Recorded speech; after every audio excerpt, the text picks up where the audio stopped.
नमस्कार साथियों, स्वागत है आप सभी का यूपी टेट एग्जाम के लिए गणित विषय के इस वीडियो में, जिसमें हम संख्या पद्धति से संबंधित सवालों को हल करेंगे। जैसा कि हमने इसके पिछले वीडियो में आपको संख्या पद्धति के कुछ सवाल हल करवाए थे जो कि यूपी टेट एग्जाम में पूछे गए हैं, और उन्हीं के आगे हम आज फिर अपने इस वीडियो में सवाल हल करेंगे। तो चलिए शुरू करते हैं अपने आज के इस वीडियो को। तो अब हम जैसे अगला टाइप सवाल देखेंगे कि है क्या। तो आज के वीडियो का अगर हम पहला सवाल देखें इधर से, तो आज के वीडियो का जो पहला सवाल है वो है परिमेय। क्या दिया हुआ है? परिमेय संख्या, परिमेय संख्या 0/-5, ठीक है, से बड़ी परिमेय संख्या है, से बड़ी परिमेय संख्या है। और इसके विकल्प दिए हुए हैं -1/4, बी दिया हुआ है -3/-8, सी विकल्प दिया हुआ है -2/7 और डी विकल्प दिया हुआ है -1/3।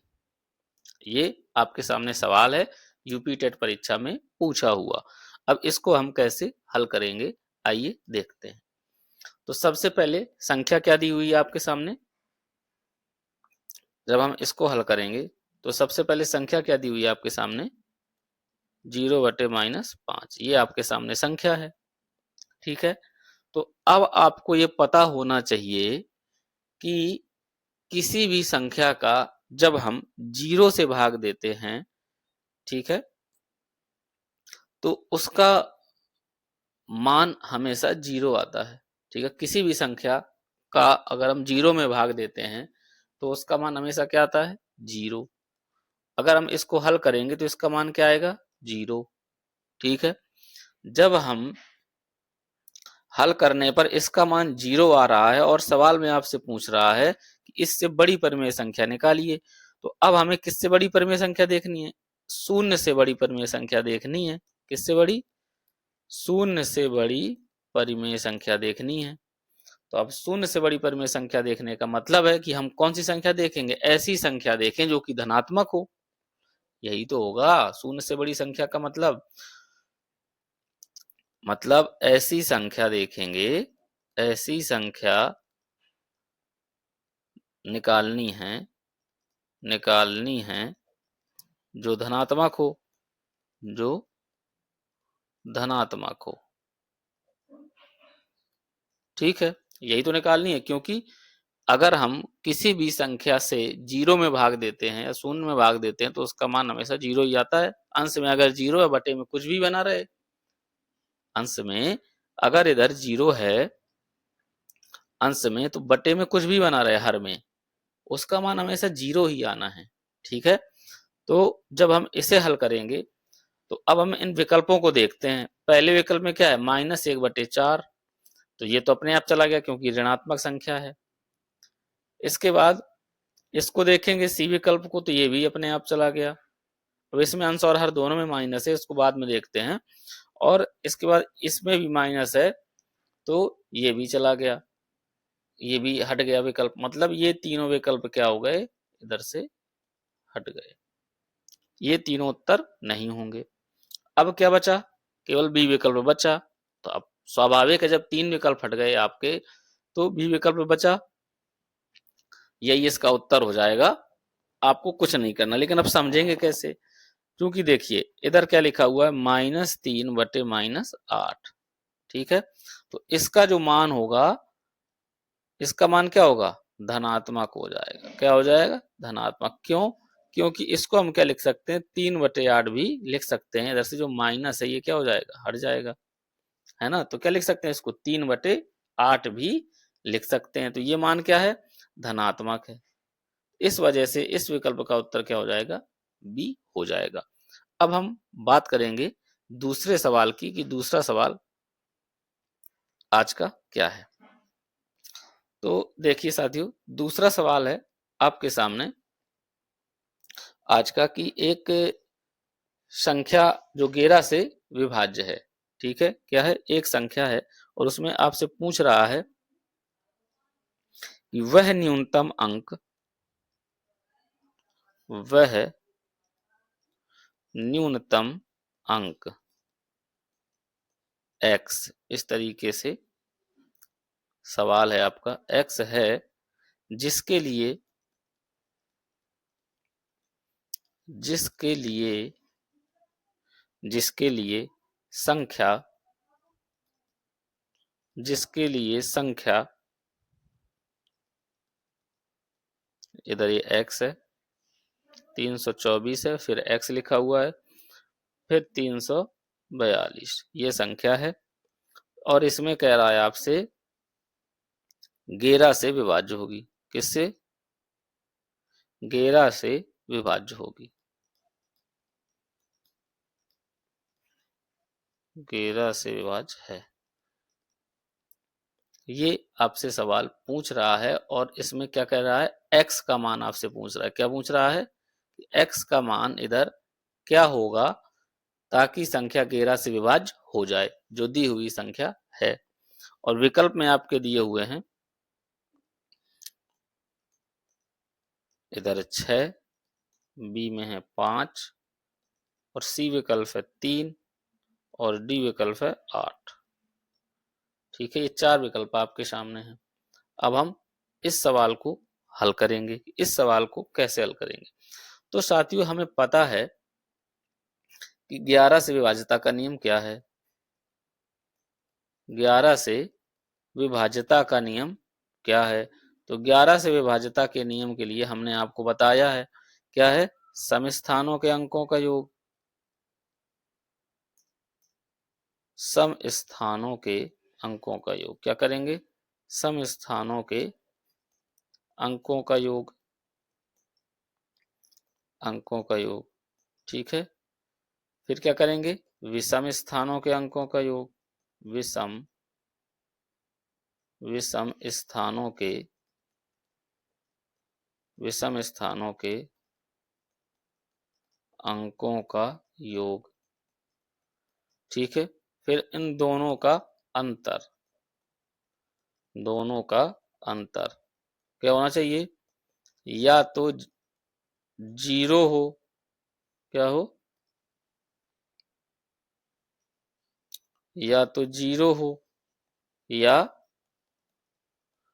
11 से विभक्त हो, तब वह संख्या 11 से विभाज्य होगी। तो अब हम इस सवाल में देखते हैं कि इस संख्या के सम स्थानों का योग निकालेंगे और विषम स्थानों का योग निकालेंगे। तो हम संख्या को इधर लिख लेते हैं। संख्या क्या है, इधर ये x है, इधर ये है, ये संख्या है आपके सामने। तो जब हम इस संख्या को देखते हैं साथियों, तो अब इधर हम निकालेंगे संख्या के सम स्थान। सम स्थान कौन कौन से हो जाएंगे, यही तो हो जाएंगे, दूसरा, चौथा और छठवां। विषम स्थान कौन कौन से हो जाएंगे, ये 2, 3, 4 और 3। तो पहले हम निकालेंगे सम स्थानों का। किसका निकालेंगे, सम स्थानों का। तो सम स्थानों का निकालेंगे योग 4 + x + 2, मतलब क्या आ गया, ये 6 + x आ गया सम स्थान। क्या आ गया, सम स्थानों का योग। ठीक है, अब हम निकालेंगे विषम स्थानों का योग। क्या निकालेंगे, विषम स्थानों का योग। तो निकालें 2 + 3 + 4 + 3। तो ये क्या आ जाएगा, 2 3 5 4 9 3 12। क्या आ गया, 12। क्या आ गया, 12। ये आ गया विषम स्थानों का योग। जो विषम स्थान में अंक लिखे हुए हैं, ये आ गया उनका योग। ठीक है, अब होता है इनका अंतर। क्या होना चाहिए, इनका अंतर या तो 0 हो, क्या हो, या तो 0 हो और या 11 से विभक्त हो। तो अब देखिए, अब विकल्प में दिए हुए हैं कौन कौन से, आपके सामने विकल्प है 6, 5, 3, 8, ये 4 विकल्प दिए हुए हैं और इनमें से हमें पता करना है। तो अब हम क्या करेंगे, इधर जो 6 प्लस एक्स लिखा हुआ है, क्या लिखा हुआ है इधर जो ये लिखा हुआ है 6 प्लस एक्स, तो इसमें हम x की जगह एक एक अंक रख के देख लेंगे और उनका अंतर निकाल के देखेंगे कि क्या आ रहा है। तो जब हम पहले ए विकल्प में जो 6 रखा हुआ है, 6 धन x, ठीक है, माइनस 12, ठीक है। अब हम इसको आगे जब हल करेंगे तो पहले हम ए विकल्प रख के देखते हैं। ए विकल्प में क्या है, 6 है। जब ए विकल्प में 6 है और इसको हम रख के देखेंगे तो 6 प्लस 6 माइनस 12, तो ये 12 माइनस 12 आ जाएगा जो कि 0 आ गया। ये तो पहले विकल्प में ही हमें इस सवाल का उत्तर पता चल गया, ये तो बहुत ही अच्छी बात है। मतलब x आ है वो 6 रखने पर कितना आ रहा है, 0 आ रहा है ना। तो इस सवाल का उत्तर हमें पता चल गया कि अगर हम जो दी हुई संख्या है इधर, ये इधर 6 रख दें तो ये जो पूरी संख्या ये 11 से विभक्त हो जाएगी। आशा है सभी को ये सवाल समझ में आया होगा, जो कि दूसरा सवाल था। इसके बाद आगे हम देखेंगे तीसरे सवाल में कि हमारा तीसरा सवाल क्या है। तीसरा सवाल क्या है, तो देखिए तीसरा सवाल है आपके सामने 102.7, ये सवाल है को P/Q के न्यूनतम रूप में, क्या कह रहा है, P/Q के न्यूनतम रूप में व्यक्त किया जाए, न्यूनतम रूप में व्यक्त किया जाए, न्यूनतम रूप में व्यक्त किया जाए तो Q क्या होगा, तो Q क्या होगा, आपसे ये सवाल कह रहा है, ये आपसे पूछ रहा है कि Q का मान क्या होगा। तो हम इस सवाल को कैसे हल करेंगे, इस सवाल को हम देखते हैं साथियों। तो इसमें विकल्प की भी जरूरत नहीं है कुछ, इस वजह से हमने इस सवाल के विकल्प नहीं लिखे हैं आपके सामने, इसको हम हल करके देखेंगे। तो देखिए संख्या क्या लिखी हुई है, 102.7, ये संख्या है आपके सामने, ठीक है। अब इसका जब हम दशमलव हटाएंगे तो नीचे क्या लिखेंगे, बटे में 10 लिख देंगे, ठीक है। अब इसको हमने क्या लिख दिया, P/Q के रूप में, क्या लिख दिया, P/Q के रूप में लिख दिया।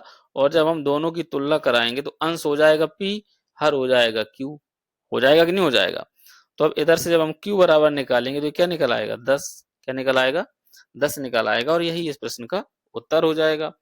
और आपके सामने जो विकल्प हैं, विकल्प में दिए हुए हैं 9, 10, 3 और 99, ये विकल्प हैं 4। तो इनमें से अब कौन सा विकल्प सही हो जाएगा, 10 वाला विकल्प सही हो जाएगा।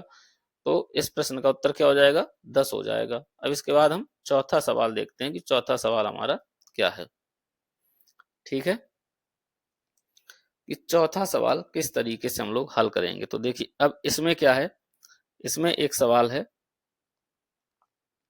संख्या दी हुई है ये और इस संख्या में घात भी लगा दी इन्होंने, घात कितनी है, 167, और इसका पूछ रहा है आपसे इकाई का अंक क्या होगा, कि इकाई का अंक क्या होगा, आपसे ये सवाल पूछ रहा है, टीटी में पूछा हुआ सवाल है, ठीक है। इस सवाल को हम कैसे हल करेंगे, बहुत ही हमें ध्यान से समझना है क्योंकि ये बहुत ही इंपॉर्टेंट प्रश्न है। इस तरीके के सवाल हमेशा टीटी परीक्षा में बनते रहते हैं, ठीक है। तो देखिए इस तरह के सवालों को हल करने के लिए सबसे पहले तो हम इस संख्या को लिख लेते हैं। हम क्या करते हैं कि जो ये संख्या लिखी हुई है, जो ये संख्या लिखी हुई है, इसकी जो घात लगी हुई है, इसके हम लास्ट के 2 अंक लिखते हैं, ठीक है।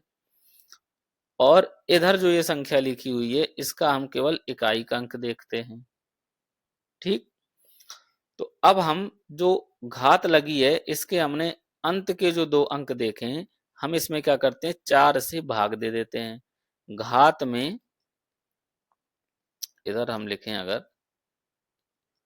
घात के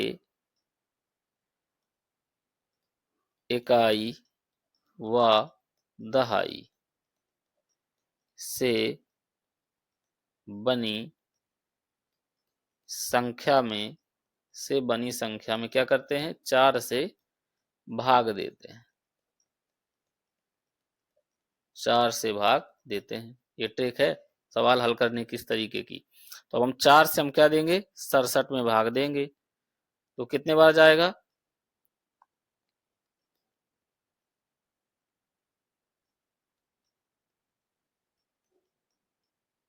16 बार चला गया। ठीक है, और इधर शेष क्या बच गया, इधर शेष बच गया 3, और यही जो 3 है यही हमारा सवाल हल करवाएगा। जो इसमें शेषफल बचता है 4 से भाग देने पर वही हमारा जो सवाल है उससे हल करवाएगा। तो हमने इधर क्या लिया था इकाई का अंक हमने लिया था 3, और जो शेषफल में आता है वही हम इकाई के अंक में घात चढ़ा देते हैं। तो अब ये क्या हो गया 3 की घात 3, बाकी इससे हमें कोई मतलब नहीं है। ठीक है, ये कुछ भी लिखा हो हमें क्या देखना है केवल इकाई का अंक देखना है, और इधर घात में इकाई और दहाई के अंकों से संख्या बना के 4 से भाग दे देना है। तो अब हम देखेंगे तो इसका जो मान निकालेंगे इसका मान क्या हो जाएगा 3 की घात 3 का मान हो जाएगा 27। क्या हो जाएगा 27, और 27 में इकाई का अंक क्या है 7। 27 में इकाई का अंक क्या है 7। तो इस प्रश्न का उत्तर क्या हो जाएगा इकाई का अंक क्या निकल आएगा 7। क्या निकल आएगा इकाई का अंक निकल आएगा 7। यही इस सवाल का हल होगा। आशा है सभी को ये सवाल समझ में आया होगा कि क्या करते हैं। तो साथियों एक बार मैं फिर से बता देता हूं कि इस तरीके के सवाल हल करने के लिए जो संख्या दी हुई होती है उसके इकाई का अंक, और जो घात लगी होती है संख्या में उसके अंतिम 2 अंकों से बनी संख्या में 4 से भाग देते हैं। ठीक है, और जो ये इकाई का अंक हमने इधर लिया इसमें हम जो शेष फल बचता है 4 से भाग देने में उधर हम क्या कर देते हैं वो इकाई के अंक में घात लगा देते हैं। अगर अगर इधर एक चीज और है, अगर शेष फल शून्य हो जाए, अगर शेष फल शून्य हो जाए, ये पॉइंट आपको याद रखना है। अगर शेष फल शून्य हो जाए तो घात क्या लिखते हैं, तो संख्या की जगह लिख देते हैं इकाई के अंक में। तो घात इकाई के तो घात इकाई के अंक में, इधर से ये घात हटा देते हैं। ठीक है, तो इकाई के अंक में घात 4 लिखते हैं, घात 4 लिखते हैं। ठीक है, ये आपको याद रखना है। मतलब अगर जो हमने इधर ये घात 3 लिखी है, अगर इधर शेषफल 0 हो जाता तो हम 3 की जगह क्या लिखते फिर 4 लिखते। तो ये आपको आशा है सवाल समझ में आया होगा सभी को कि इस तरीके के सवालों को हम कैसे हल करेंगे। ठीक है, इसके बाद अगला सवाल है, बिल्कुल सरल सवाल है आपके सामने जो अगला है 5वां सवाल। 5वां सवाल क्या कह रहा है कि संख्या संख्या 3070 के सर्वाधिक निकट के सर्वाधिक निकट 17 से पूरी तरह विभाजित होने वाली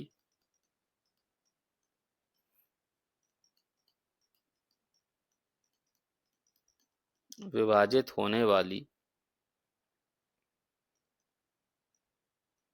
प्राकृतिक संख्या है।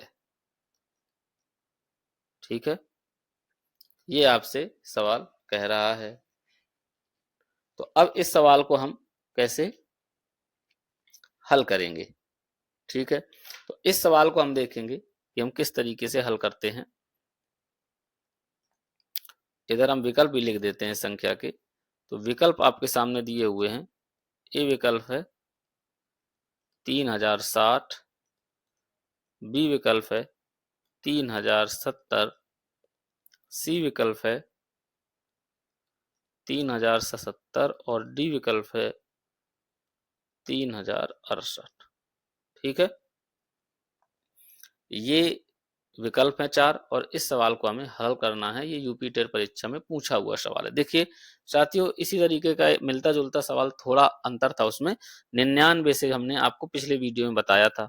तो उसके दो तरीके होते हैं, या तो हम सीधे सीधे भाग करके देख लें। हमने जहां तक आपको विभाज्यता बताई है, हमने क्या किया, या तो हम उसमें 99 से सीधे सीधे भाग दे देते, और या तो 99 के गुणनखंड करने के बाद जो गुणनखंड आते हम उनसे विभाजित करके देख लेते। अब चूंकि भाग देने में ज्यादा टाइम लगेगा क्योंकि बड़ी संख्या थी वहां पर, अब इधर छोटी संख्या है तो इधर हम क्या करेंगे, सीधे सीधे हम भाग दे के देख लेते हैं 17 से।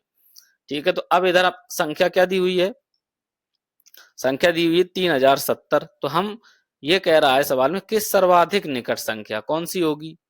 तो अब हम इसके सबसे पहले जो 4 विकल्प हैं, अब अगर हम इसकी ट्रिक समझें तो हम चारों विकल्पों को पहले भाग नहीं देंगे, हम क्रम से भाग नहीं देंगे, हम इसमें देखेंगे कि 3070 के सर्वाधिक निकट विकल्प कौन सा है। हम सबसे पहले यही तो देखेंगे। तो जब हम 3070 के निकट सर्वाधिक विकल्प देखेंगे, वो सर्वाधिक निकट विकल्प देखेंगे, तो सबसे पहले देखेंगे तो 3068 है। तो 17 में हम किससे भाग दे के देखेंगे, 17 से हम किस में भाग दे के देखेंगे, 3068 में। तो देखेंगे 17 एकम 17, इधर से क्या बचा 13 और इधर 6। अब भाग देंगे तो 17 अट्ठे 136। अब इधर 0 बचा, अभी अंक इधर से 8 जो बचा ये हम इधर लिखेंगे। अब भाग जाना नहीं है तो 8 ये क्या हो जाएगा, शेषफल हो जाएगा। क्या हो जाएगा, ये 8 शेषफल हो गया। मतलब ये तो होने वाला नहीं है, ये विकल्प तो क्रॉस हो गया इधर से ही, ये नहीं होने वाला। अब इसके बाद हम भाग देके देखेंगे। अब ये 3070 ऑलरेडी दिया हुआ है, किस सर्वाधिक निकट है ना। तो अब हम सी विकल्प को देखते हैं। इधर तो ये सवाल में यही दिया हुआ है ना, तो हम पहले सी विकल्प को देख लेते हैं। तो अब जब हम सी विकल्प को देखेंगे 17 से भाग देके, क्योंकि इधर ये 60 है, ज्यादा अंतर है 3070 में, तो इधर अब भाग देके देखेंगे 17 एकम 17, ये क्या हो जाएगा, इधर ये इधर 13 बचेगा। अब ये 7 इधर लिखेंगे तो 17 अट्ठे 136। अब इधर 0 बचेगा, वो 0 कहने इधर ये बचेगा 0, इधर 1 बच जाएगा। 7 में 6 चला जाएगा 1, 7 में 6 घटाएंगे जब तो 1 आएगा, और इधर ये 0। अब इधर ये 7 उतार लेंगे, अंक इधर से लिख लेंगे तो 17 एकम 17। जब इधर देखेंगे साथियों, इधर क्या हो रहा है, देखिए पूरा पूरा भाग जा रहा है। मतलब क्या हो गया कि इस विकल्प का उत्तर यही सही हो गया, सी नंबर, है ना। हमें सब हल करने की भी जरूरत नहीं पड़ी। आशा है आपको सवाल समझ में आ रहा होगा। क्यों, क्योंकि हमने इसमें कुछ सवाल में ज्यादा कुछ किया ही नहीं है, इसको हमने सीधे सीधे हल किया है, सवाल को 17 से भाग देके देख लिया है ना। तो इस तरीके के सवाल हमारी परीक्षा में पूछे जाते हैं। इस वजह से ये सवाल हमने आपको आपके सामने रखने का प्रयास किया। एक सवाल और आपके सामने पूछा गया है आपसे टीटी परीक्षा में। तो वो जो सवाल है कि पाई 1 है, ठीक है, पाई 1 है, और विकल्प में आपके सामने दिया हुआ है अपरिमेय संख्या, बी विकल्प में दिया हुआ है परिमेय संख्या, सी विकल्प में दिया हुआ है सम संख्या, और डी विकल्प में दिया हुआ है विषम संख्या। ठीक है, इस तरीके का सवाल है और आपसे पूछा गया है। तो मैंने आपको जब संख्या पद्धति के नियम बता रहा था कि किस तरीके से कौन सी संख्याएं होती हैं, परिमेय संख्या, परिमेय संख्या, सम संख्या, विषम संख्या, इनके बारे में जब हम आपको बता रहे थे तो हमने आपको ये भी बताया था कि पाई क्या होती है, एक अपरिमेय संख्या है। क्या है? पाई एक अपरिमेय संख्या है, ये मैं आपको बता चुका हूं। और अगर पाई की जगह 22/7 होता तो ये क्या हो जाती? परिमेय संख्या हो जाती। क्या हो जाती? परिमेय संख्या हो जाती। तो ये आपको याद रखना है कि पाई पूछा गया है टेट एग्जाम में, तो आपको क्या करना है, पाई एक अपरिमेय संख्या है और इसका उत्तर यही सही हो जाएगा। तो इस तरीके से आज के वीडियो में हमने कुछ महत्वपूर्ण सवालों को हल किया। अब हम इसके बाद संख्या पद्धति के जो कुछ और सवाल हैं वो हम आगे के वीडियो में समझेंगे। तो सभी लोग अपनी तैयारी बनाए रखिए, रिवीजन लगातार करते रहिए और आपको हम विश्वास दिलाते हैं कि धीरे धीरे करके आपका एग्जाम से कुछ दिन पहले ये सिलेबस समाप्त हो जाएगा और रिवीजन भी आपका अच्छे से हम करवा देंगे। तो सभी लोग अपनी तैयारी बहुत ही अच्छे से बनाए रखें। अगर कहीं कोई समस्या आती है तो वीडियो में कमेंट के माध्यम से हमें अवगत कराने का कष्ट करें और हम आपको विश्वास दिलाते हैं कि हम आपकी जो समस्या है उसको दूर करने की पूरी कोशिश करेंगे और प्रयास करेंगे कि आपकी समस्या का समाधान हो जाए। तो चलिए सभी लोग अपना ध्यान रखें, तैयारी अपनी करते रहें। नमस्कार।